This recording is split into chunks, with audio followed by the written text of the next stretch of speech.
From Net 25, Eden Santos is now recognized. Yeah, we belong. Good afternoon po. Clarification lang po, yung pre-trial brief or conference pa lamang po yung nangyari kanina, tama po ba?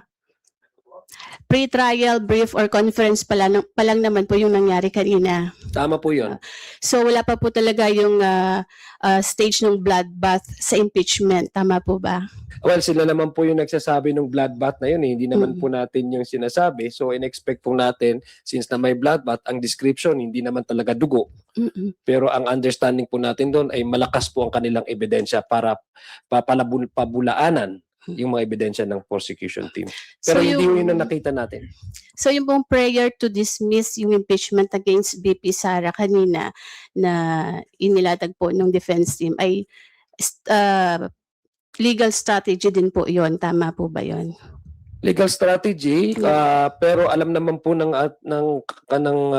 depensa na yung dismissal nung kaso ay hindi po choice or hindi po preference or hindi po option ng Senado ayon sa ligang batas. Na kailangan lang po, the only way to probably can use dismiss is for the only way to do that is for the court to reach judgment. It's either to acquit or to convict.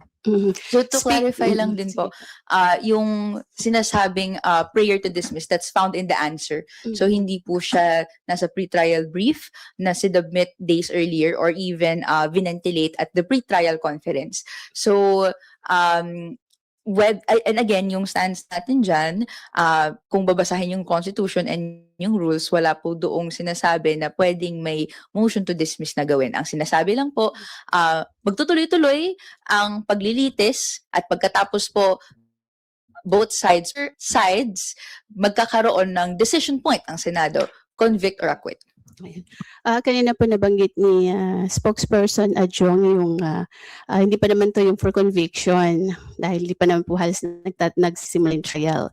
Kanina po nagsabi si Senate President Sherwin Gatchalian na ang nasa Constitution ay 16 votes pa rin po to convict kung sino man yung accused sa impeachment. Ano po yung inyong Yun naman take dito? yun naman po talaga ang nakasaad doon. Ang House Prosecution Team optimistic at confident po ang House Prosecution Team base po sa ebidensya na ilalatag nila sa korte, and that's actually the magic number that the House Prosecution Team would work on to get the 16. Pero meron po kasing debate ngayon may emerging po na school of thought when it comes to appreciating the number required by the Constitution in order for the Senate to be responsive in addressing or in acting on an impeachment complaint where the Senate will be sitting as the judge. Kasi currently po, 22 sa ngayon, yung active na po pwedeng lumahok at maging huwes ng mga senador. Dalawa po doon, unfortunately, ay sabi po sa Abilino versus Cuenco jurisprudence ay walang kakayahan ang Senado para pilitin o ma-secure ang kanilang boto. I think ngayon po may mga ganong legal opinions na lumalabas. But that is not something that the House Prosecution Panel would wish to push, no? Kasi sabi nga ng ating lead prosecutor, she does not entertain making it as a formal request before the impeachment court. These are just legal opinions that are now coming up because of the current situation that the Senate is now facing, no, in terms of the number of active members na po pwedeng lumahok sa paglilitis po sa pangalawang Pangulo. Thank you po. Eden Enriquez from TV5. Happy birthday. Thank you po. Just to clarify po, Kong Zia, Kong Rene, you mentioned, you admitted na may tension po, heated discussion. Kindly, lang po, ma'am, describe paano ba yung heated discussion, nagkataasan ng boses, nagkasigawan po ba between the defense and the prosecution panel? rather than tension, I think normal adversarial proceedings yung nangyari, which is that may disagreements on points na dapat pag-agrihan in a pre-trial conference, which is yun nga po yung proposed stipulations, statements of issues, etc. So wala naman pong ganong pagtaasan ng boses, etc. Normal adversarial proceedings po yung alam nating nangyari. So, nagkasagutan lang po, kumbaga. May na-mention po si Kong Ridon, one of the prosecutors. He said na isa po dun sa mga issues ni raise ng VP Camp dun sa kanilang pre-trial brief is yung issue po na wag payagan i-admit yung mga ebidensya na hindi po kama doon sa Balya and Cabrera complaint. Is it among those po na pinagdebatihan po kanina? So far for now, syempre, ongoing yung pre-trial conference. We can't confirm yung exact proceedings as it is happening.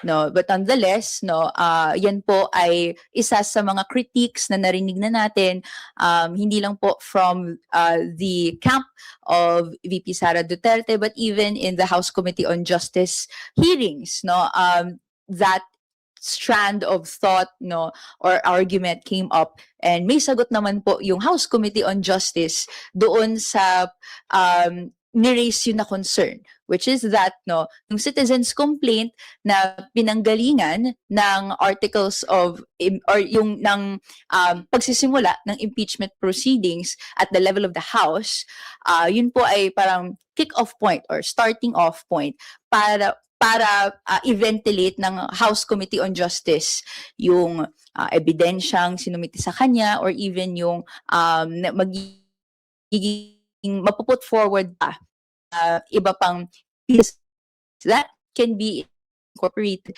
in articles of impeachment. So hindi naman po 1:1 yung complaint and yung articles of impeachment, specifically empowered yung House of Representatives, and in particular in this process, no, yung House Committee on Justice doon sa mga naging hearings and yung issuances na ginawa po niya. Well, personally, to be honest with you, I am not privy to the discussion during this pre-trial conference, which is, I think, nagko-continue pa rin. What we can tell you is that these are matters connected. Of course, ang kasi this is just a state where in the stipulation of facts, pag-agreean kung ano yung ko-contest nila. So sa ngayon, babalikan ko lang, the court decided to request both the defense and the prosecution to instead submit their comments, the stipulation, no, of facts, and then provide the impeachment court so that it would be much easier for the court to smoothly facilitate the pre-trial conference so that we can actually reach a stage where there would be an actual impeachment trial, no?